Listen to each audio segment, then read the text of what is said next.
Hey guys, Mrhappy here, and today I want to talk to you guys about patch 2.1. Now we've been playing Final Fantasy XIV for almost a month now since its re-release, and at the time of this video, we're now wondering what's coming next? What's after patch 2.0? What kind of content can we expect? And while it is still a whiles away, Yoshi-P and his team have begun to tell us what we can expect for this content patch, mostly over this last weekend at the Tokyo Game Show over in Japan. So I'm going to share the details that we learned about that with you guys. Before I do that, special thanks out to Reinhardt. He does live translations of these kind of events all the time. His Twitch is in the description below. He does all these live translations, and if you could follow him, it would help you, and it would be really cool just to support him. So, the first few things that were mentioned are the collaborations with Lightning, Shantoto, and the Dragon Quest Golems. These weren't confirmed for patch 2.1. Their release dates are around the same time we're expecting, though. The Lightning Fate will be coming sometime after November 14th, and the other two will be coming sometime around Christmas. So it's entirely possible they could just say forget it and merge them all into patch 2.1, since patch 2.1 is slated for about those times. But I'll reserve judgment until we have some official days on everything, patch 2.1 and all the fates combined. So let's talk about things that we absolutely know are planned for patch 2.1, starting with the big one, the Crystal Tower. So the entrance to the Crystal Tower was revealed to be this location where I'm actually filming right now. The location to this is actually in the bottom right-hand corner of Mordona. If you are on your way here, you can actually see the Crystal Tower is around this area, approximately. So it makes sense that this would actually be the entrance. It's actually in the right location for that. So other than that, there isn't really much to discuss location-wise.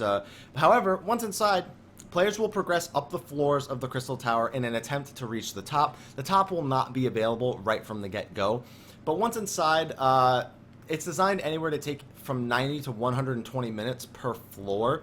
And each floor is accustomed to 3 full parties of 8 people, each with 2 tanks, 2 healers, and 4 DPS. Now, there are 2 somewhat awkward details about that. One is the fact that there's going to be 2 tanks in each party. You're probably wondering, why would you need 6 tanks? Well, Yoshi-P seems to just say, despite the fact that you'll have a user interface for all 24 people, he says mostly, just worry about your own party. That's it's a little bit strange for a 24-man piece of content. However, I guess, considering it will be part of the Duty Finder, that makes sense. It's easier for people to manage a party of 8 with the Duty Finder than it is to manage a party of 24.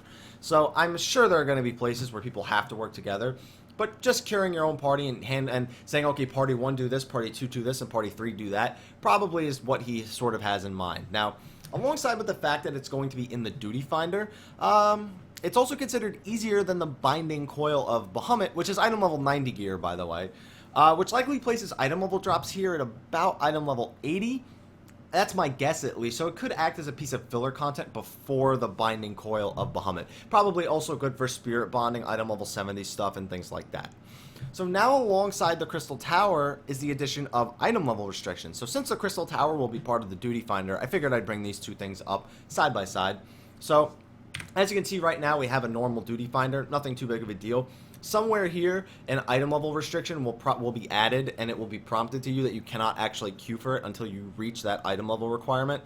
So, what would be the item level requirement for the Crystal Tower? Well, he says he wants you to defeat Titan hard and get your relic weapon before you go in. So I'd say item level 70 seems like a good speculatory average for what they'd expect you to have going into the Crystal Tower. I can't say for sure yet. It could be lower. It could be 65 or something like that. Maybe some Ampedor Keep gear will be okay. But we'll see in the end. This is all just speculation. Just know there will be an item level requirement for the Duty Finder Crystal Tower. So now with that out of the way, let's talk about the next piece of content. The Good King Moggle Mog the 12th. This battle was actually available back in 1.0 and rewarded weapons of similar item level to the current Garuda and Titan weapons. Item level 70, essentially. He rewards Moogle weapons that make Moogle noises whenever you use them. So a lot of people will want them just for that.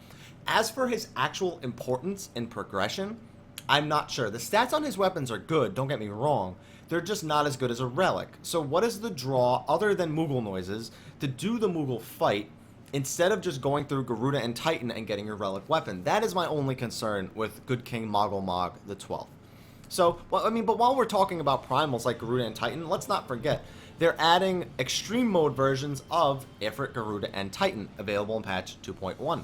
These extreme difficulty versions will likely be either item level 80 or 90 if I had to guess, but we're not sure on this at all yet. So you can start speculating now about the fights if you want, though. I mean, let's just say Ifrit's got 13 nails like he did in Extreme in 1.0. Let's say he's got 3 nail phases. Let's say he probably summons himself around the entire outside of the arena and moves clockwise instead of just in 3 locations. You can start speculating now a lot about the fights, really. Garuda could have more ads. Prana, Charada, Barada, Burrito, I don't know. They could just start naming stuff that rhyme and, I don't know, just vowels and consonants, whatever they decide to do. And maybe Titan can do 7 weight of lands instead of 5, who knows. Hopefully these are just solid tests of skill, and, yeah, I really hope. Next is a new dungeon, the Pharos Sirius. We don't know anything about this dungeon yet. However, I would likely place it alongside Ampedore Keep, most likely. I mean, it kind of makes sense to relieve the stress on the Duty Finder in Ampedore Keep as well. Or, I mean, it's either that, it can either be another item level 60 dungeon to grind Mythology and Philosophy, or it could be an item level 70 Duty Finder dungeon that requires Ampedore gear. I don't know. Let's wait and find out, because there's really no knowing for sure until more information comes out. So after that, he mentioned that 2 new hard mode dungeons will be coming out, and they are based on current dungeons. Yoshi-P has confirmed, however, that these dungeons will not just be rehashes of their current incarnations. They will contain different layouts and bosses, so if you're trying to imagine a current hard mode dungeon, don't bother. It'll likely be pretty different. I'd personally like to see a hard mode version of the Sunken Temple of Karn, and more importantly, I think Halatali has a lot of room to be explored. Now, that seems a little bit strange, a level 21 dungeon, why that one? We've already seen that Halatali can host creatures like the Hydra, which is part of the Relic Weapon quest, and has unexplored gated passageways towards the final boss room, so why not? I've got my money on Halatali to be one of the hard mode dungeons, to be honest. I think they could even turn that into a raid if that place goes much deeper. Who knows? We'll see in the future, though. Now, what's most intriguing to me that Yoshi-P mentioned was he revealed that a single boss currently in the game will see a hard mode because some people were disappointed that it had an easy mode. Now, anyone who's beaten the main story is already thinking of the same boss I am. I'm not going to spoil who the boss is for those of you who haven't beaten the main story yet, but when you beat the main story, I'll tell you this: there's going to be a boss fight that you just wish had a hard mode version of it, that you said, hey, I want to fight you again, but I want you to be way harder. There's going to be a boss, and trust me, it's worth it. It will be awesome if they do that. And the final piece of PvE content that I'm going to talk about is dailies. Yeah, dailies, they're coming, patch 2.1. As you can see, I'm not a huge fan of dailies, but who knows, they could be implemented in a way that doesn't annoy everyone and don't feel like chores, like you absolutely have to do them. I know that you never absolutely have to do dailies, it's always a choice, but the way at which the game works sometimes requires it to just be looked at as a chore. So they're going to explain the storyline of the Beastman Strongholds, but we'll see how Square Enix decides to implement this one, or how Yoshi-P decides to implement them, if he'll do a good job with them. I have confidence he'll at least do an alright job with dailies. So, that's it for endgame PvE content, I believe. So, what else is coming? Well, housing. Housing's a big one. Now, this is going to be available in patch 2.1, and it's going to be mostly functional. I'm going to say mostly because of the content for it that will be available. Housing will have over 300 customizable parts to the housing, along with the roof, the fence, and the foundations, as well as all of the interior decorations. I did not mean for that to rhyme, I apologize. However, it is likely only that the free company housing will be available at first, hence why I said mostly functional. With individual housing coming later, I only expect that just because Yoshi-P has hinted it will come later and not at release. Just because he wants to see how popular the houses are, how many of them get bought, if the servers can handle all of the people. So let's just see what happens when it launches, okay? Now, another thing, and this is something I'm super excited for, is PvP. Player versus player content. The Wolves Den is a 4v4 PvP arena where the first team to kill the opposing members will be victorious. It's your classic arena, 4 versus 4 being the numbers that you're going to be dealing with. New abilities will be introduced into the game just for PvP, as well as PvP specific armor and a ranking system.